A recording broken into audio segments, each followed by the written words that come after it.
Neste vídeo, vamos falar sobre a intervenção musical e o neurodesenvolvimento no transtorno do espectro autista. Assim que um bebê nasce, fatores como observar o seu brinquedo girar, ouvir uma voz e até mesmo uma nutrição eficaz influenciam na formação adequada das conexões entre seus neurônios. Os neurônios são formados por suas longas ramificações, chamadas de axônios, e suas pequenas ramificações, chamadas de dendritos. Os axônios produzem e transmitem sinais para outros neurônios, e os dendritos recebem os sinais dos axônios que se comunicam com eles. Essas conexões são chamadas de sinapses, e o cérebro humano tem trilhões delas. A partir do nascimento desse bebê, elas aumentam e se multiplicam, assim como seus neurônios, para aprender informações e situações importantes, como segurar comida, engatinhar e se sentar e começar seu processo de aprendizado em comunicação. Assim, o cérebro de um bebê com 2 anos de idade tem 50% a mais de sinapses que um cérebro adulto. Entretanto, essa taxa vai diminuindo ao longo dos anos e ainda no início da infância, o cérebro começa a se moldar através da poda neural, diminuindo assim o número de sinapses. Ao diminuir as conexões mais fracas e fortalecer as conexões que são ativadas constantemente, o cérebro vai se moldando através das experiências da criança. Durante esse período em que o cérebro se molda com mais facilidade, o chamado período sensível, estímulos sensoriais, motores e até emocionais da vida afetam como o cérebro se desenvolve e também se adapta. Assim, após entendermos que o cérebro infantil é altamente modelável por suas experiências, é fácil imaginar que o envolvimento em atividades musicais possa representar uma oportunidade lúdica para o desenvolvimento saudável do bebê.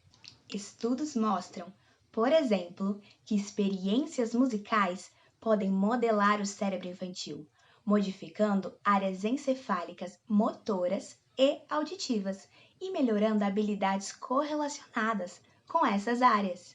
A experiência sensório-motora proporcionada pela prática musical durante os primeiros anos do desenvolvimento costuma ter impacto significativo na plasticidade cerebral a longo prazo.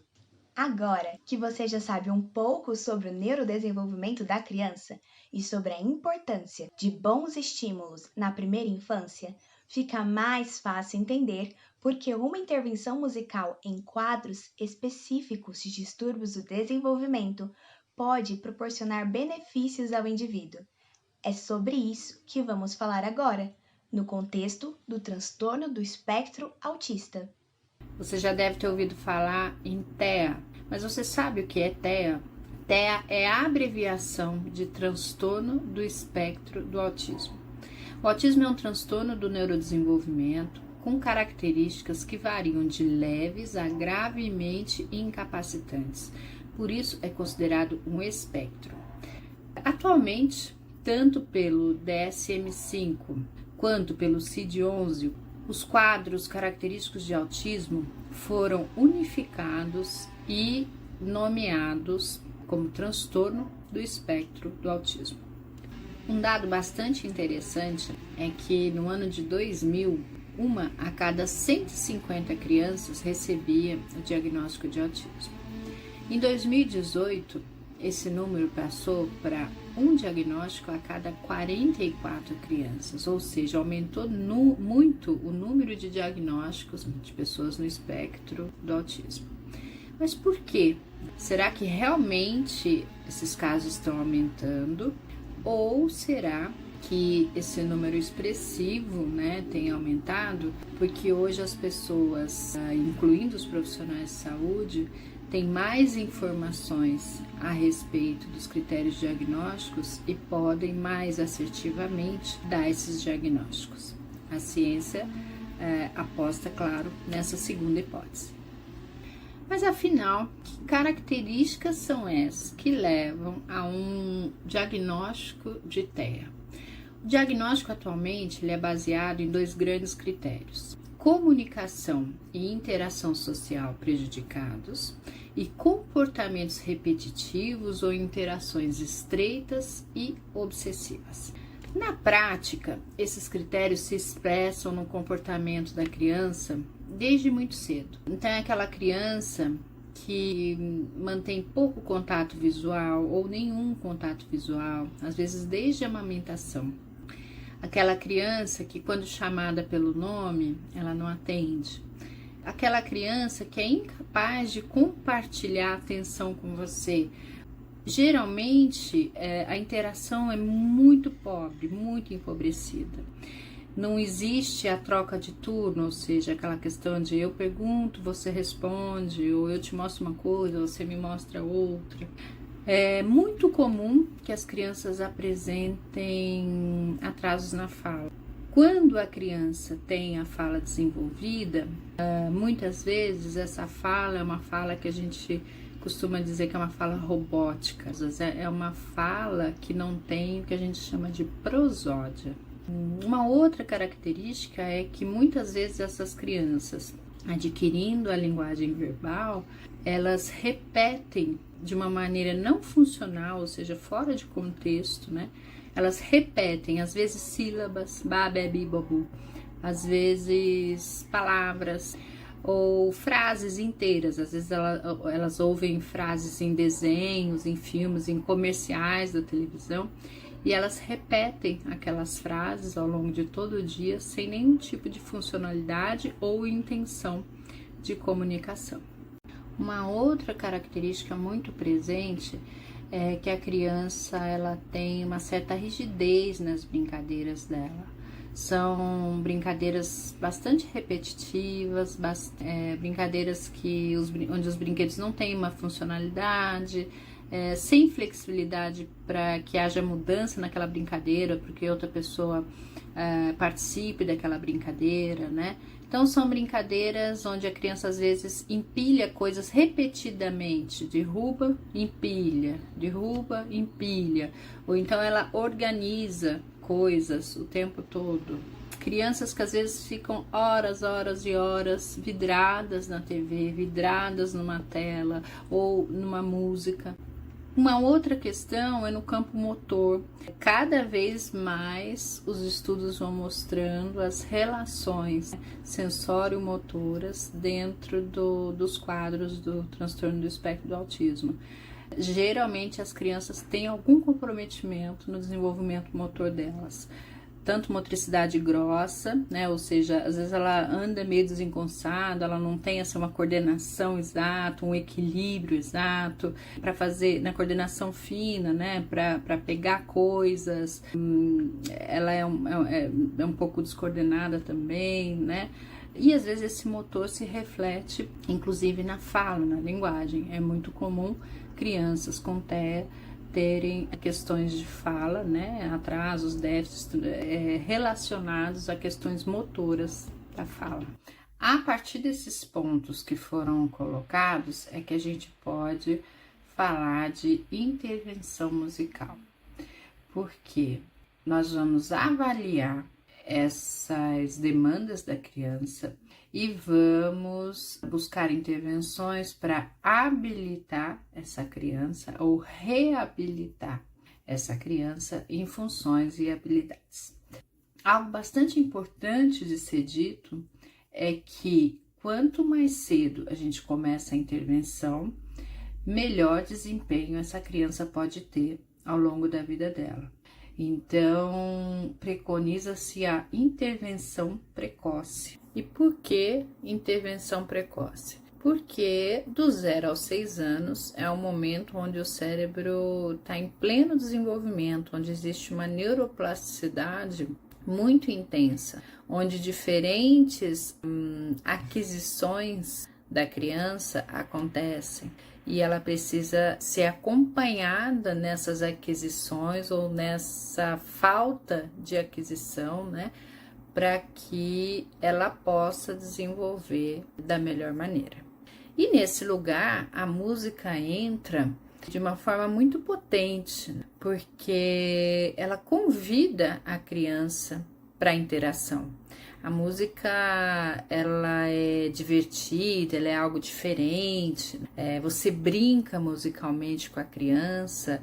O brincar é muito importante, é essencial para o desenvolvimento da criança, né? Então você brinca musicalmente o tempo todo com a criança pequena, mas você brinca de uma maneira muito séria, onde você sabe exatamente por que é que você está brincando, né? E quando você faz isso através da música, você engaja essa criança numa experiência musical que é lúdica, que é divertida, isso gera muito engajamento e gera motivação. Esses são os dois grandes pilares de qualquer processo terapêutico e de qualquer processo de reabilitação, né? É muito importante que a pessoa esteja engajada e esteja motivada. Existem diferentes tipos de intervenção musical. Muitos profissionais utilizam a música nas suas práticas. Então, psicólogos utilizam a música, fisioterapeutas, terapeutas ocupacionais, educadores, pedagogos, os próprios educadores musicais utilizam a música, obviamente. Mas aqui nesse vídeo a gente vai focar na música como terapia, o que a gente denomina de musicoterapia.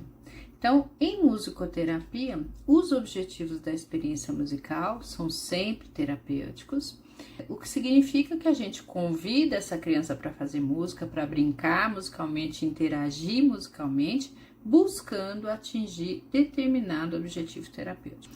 O profissional habilitado para atuar na área é o musicoterapeuta e para que você se torne musicoterapeuta, você precisa fazer uma formação superior. Eu, por exemplo, tenho bacharel em musicoterapia. Mas como acontece a musicoterapia na prática?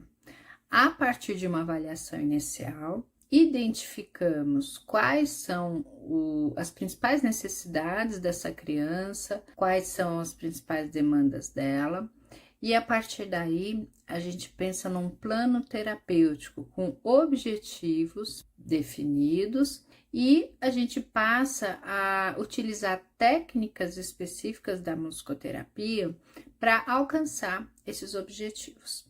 No entanto, de modo geral, que a gente pode pensar como um grande objetivo, um objetivo primário da musicoterapia, é a interação musical, onde a gente vai fazer música junto com a criança. Então, esse fazer musical, né, tá intrínseco a esse fazer, você convidar a criança para compartilhar aquele fazer com você. Então, a gente está trabalhando a atenção compartilhada. Quando você toca junto com ela um instrumento, você canta junto com ela, você acaba convidando essa criança para manter um contato visual com você.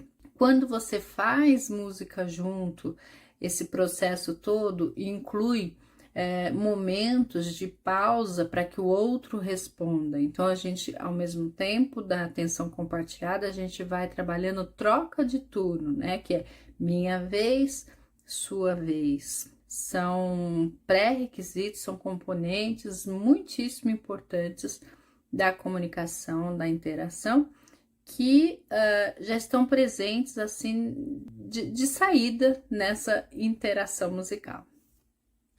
Um outro componente muito importante, implicado também nessa interação, é a imitação. E na interação musical, naquela brincadeira musical que eu falei para vocês, a gente pode trabalhar muito nesse sentido, de você ir cantando, gesticulando, mostrando partes do corpo, mostrando gestos, né, e movimentos para a criança poder imitar.